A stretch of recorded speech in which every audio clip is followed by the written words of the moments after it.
آپ کو پتہ ہے آپ کے پاس ایک بہت قیمتی چیز ہے جو بہت کم لوگوں کے پاس ہوتی ہے۔ اللہ وہ چیز بس انہیں دیتا ہے جنہیں پسند کرتا ہے اور اپنے قریب کرنا چاہتا ہے۔ پتہ ہے وہ کیا ہے؟ دوسروں کی تکلیف کا احساس، دعا کی توفیق، دعاؤں کا جواب نہ ملنے کے بعد یقین اور صبر، یہ بہت خاص چیزیں ہیں۔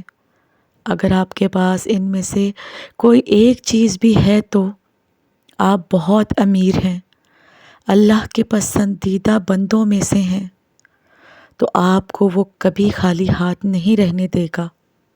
پتہ ہے دعائیں رد نہیں ہوتی، محفوظ کر لی جاتی ہیں۔ جو آپ مانگ رہے ہو نا، وہ ملے گا تب، آپ کے ہاتھ خالی نہیں لوٹائے جائیں گے۔ اللہ ہمیشہ بڑا ہی عطا کرنے والا ہے، وہ آپ کو حیران کر دے گا۔ دعائیں مانگتے رہنا چاہیے، قبول ہو جائیں گی۔ تب بھی نہ قبول ہو اگر تو مایوس نہیں ہونا، دعائیں کبھی بھی رد نہیں ہوتی، اس کا ایک نہ ایک دن جواب ضرور ملتا ہے۔ اور آپ کو اس بات پر یقین رکھنا ہوگا، جو کرتا ہے اللہ کرتا ہے، اور اللہ جو کرتا ہے نا بہترین کرتا ہے۔ اور آپ کو پتہ ہے اللہ تعالیٰ کون سی دعائیں کبھی رد نہیں فرماتے، اور کیسی دعائیں عرش سے معجزات لے کر لوٹتی ہیں۔ اللہ کا قرآن خود اس بات کی گواہی دیتے ہیں کہ وہ کن لوگوں کی دعاؤں کو قبول فرماتا ہے، اور کیسی دعائیں معجزات لے کر آتی ہیں۔ قرآن پاک کہتا ہے کہ اور جو لوگ ایمان لائے اور تقوی والی زندگی گزاری، یعنی جس کا دل ان تمام وسوسوں سے پاک ہو کہ جب بھی اس پر کوئی مصیبت واقع ہو جائے تو وہ ہرگز خود کی قسمت کو نہ کوسے، اور دل میں اللہ سے کوئی شکوہ پیدا نہ ہو، اور اس کا تقدیر پر پورا پورا ایمان ہو کہ جو تکلیف اس پر آئی ہے نا، وہ بے شک اللہ ہی کی مرضی سے آئی ہے۔ اب اس کی دو بڑی صورتیں ہیں، یا تو وہ آگے کسی بڑی بہتری کے لیے آتی ہیں، یا صرف اسے آزمانے کے لیے۔ اللہ تعالیٰ اس بندے کا امتحان لیتا ہے اور اس کا خود پر یقین دیکھتا ہے۔ اگر وہ بندہ اس وقت اپنے رب کے لیے صبر سے کام لے لیتا ہے نا، اور دل شکن یا مایوس نہیں ہو جاتا، تو یہ ایک خاص اشارہ اس کو ملتا ہے کہ اللہ تعالیٰ اس بندے کی دعا پر راضی ہو چکا ہوتا ہے۔ اللہ ایسے بندے کا نام اپنے ہاں لکھ لیتے ہیں جس میں ان تمام لوگوں کے نام درج ہوں جن کی دعاؤں پر اللہ راضی رہتا ہے۔ کیا آپ کو یہ معلوم ہے کہ کن لوگوں کی دعائیں جلد معجزات کے در کھلوا دیتی ہیں؟ کیا آپ جانتے ہیں یہ؟ تو یاد رکھیں کہ اللہ کی خاص رحمت صرف ان لوگوں کو حاصل ہوتی ہے جن کے دلوں میں عاجزی اور خدا کا جذبہ پیدا ہو جاتا ہے۔ یہی وہ خوش قسمت لوگ ہیں جن کی دعائیں سے معجزات لے کر آتی ہیں۔ حدیث قدسی ہے، اللہ تعالیٰ فرماتا ہے، ایک دوسرے سے محبت کرنے اور شفقت اور مہربانی کرنے میں ایمان والوں کی مثال انسان جسم کی طرح ہے، جس کے کسی ایک عضو میں تکلیف ہوتی ہے تو پورا جسم شریک حال ہو جاتا ہے۔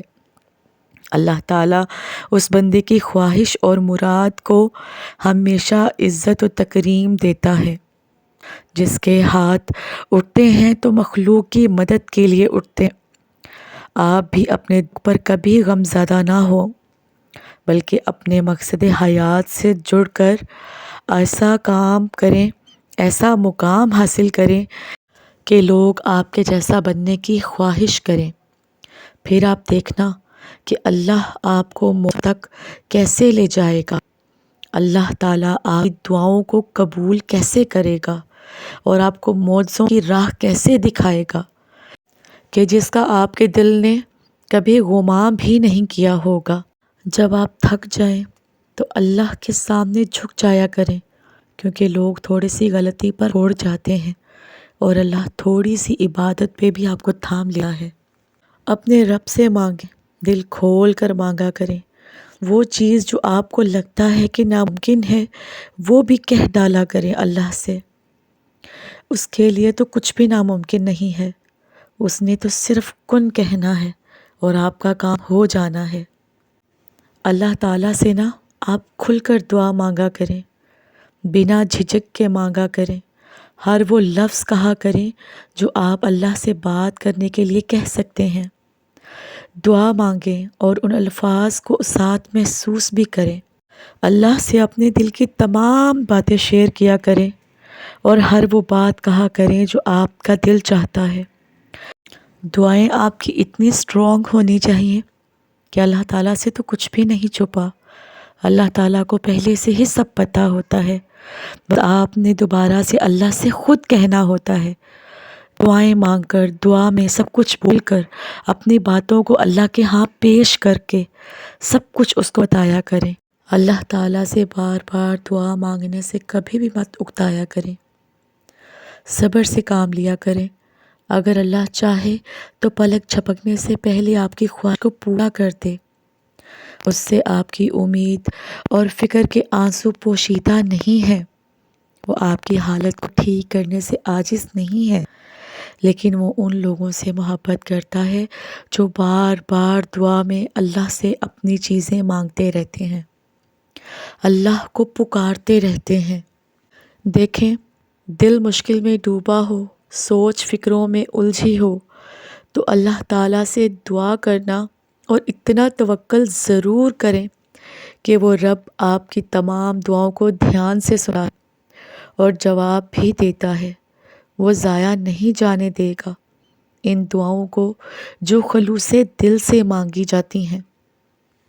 ہمیں مانگنے کا سلیقہ تو نہیں آتا، پر پھر بھی ہر روز اللہ کے سامنے ہاتھ پھیلاتے ہیں، اس یقین کے ساتھ کہ اللہ سے مانگنا ہے۔ اللہ کے سوا ہماری دعاؤں کو کوئی قبول کرنے والا نہیں۔ ہمارا اللہ ہماری ٹوٹی پھوٹی دعاؤں کو دیکھ رہا ہے، اسی پر یقین مل کرنا ہے ہمیں۔ وہی ہماری تمام حاجتوں کو پورا کرنے والا ہے۔ سنیں، ذرا غور کریں، آپ کی دعا کی جو قبولیت ہے اس کی خاص نشانی تو آپ کے سامنے ظاہر ہوتی ہے، بس دیکھنے اور محسوس کرنے کی بات ہے کہ آپ کی زبان سے ایک ہی دعا بار بار روز نکلنا، اللہ کے آگے ہاتھ اٹھانا اور ایک ہی دعا میں ایک ہی طرح کی چیز مانگنا، یہ قبولیت کی نشانی نہیں ہے تو اور کیا ہے؟ محسوس کریے، دل کو ایک ہی امید کرنا کہ اللہ تعالیٰ مجھے یہ عطا کرے گا، اللہ میری ضرور سنے گا، یہ قبولیت کی ہی نشانی ہے تو اور کیا ہے؟ اور پھر دعائیں مانگتے مانگتے جب تہجد تک پہنچ جاتے ہیں نا آپ، وہ بے وجہ نہیں ہوتا، آخر کچھ تو ہوتا ہے جو اللہ تعالیٰ ناممکن کو ممکن کرنے لگتا ہے۔ آپ کی دعاؤں کی قبولیت کی سب سے خاص نشانی اس سے بہتر اور کیا ہو سکتی ہے بھلا، کہ اللہ تعالیٰ آپ کو اس دعاؤں کے ذریعے اپنے پاس تہجد تک لے آیا ہے۔ اور تہجد کی فضیلت کے بارے میں اگر آپ جانیں گے تو آپ کا دل خود اس بات کی گواہی دے گا کہ اللہ تعالیٰ اب میری دعاؤں کو ضرور قبول کرے گا، اور قبول ہوں گی ایک دن انشاءاللہ۔ دعا کی قبولیت کی ایک سب سے بڑی نشانی اور بھی ہے۔ محسوس کریں کہ اللہ تعالیٰ نے آپ کو، آپ کے دل کو دعاؤں میں لگایا ہوا ہے۔ ہر وقت آپ کا دعاؤں میں دھیان، اللہ کے ذکر میں دھیان، نماز میں دھیان، ہر وقت وہ اللہ سے مانگنا، اللہ پر یقین۔ دعاؤں کی قبولیت کی سب سے خاص نشانی یہ بھی ہے۔ اور دعا میں آپ کی آنکھ سے بہنے والا آنسو آپ کی قبولیت کی نشانی ہے۔ اے میرے اللہ، ہم سب کی دعاؤں کو قبول فرما، اللہ پاک جب موت کا وقت آئے تو ایک لمحے کی بھی مہلت نہیں ملتی، تو دعا کروں گی میں ہم سب کے لیے کہ میرا اور آپ کا خاتمہ ایمان پر ہو، آمین۔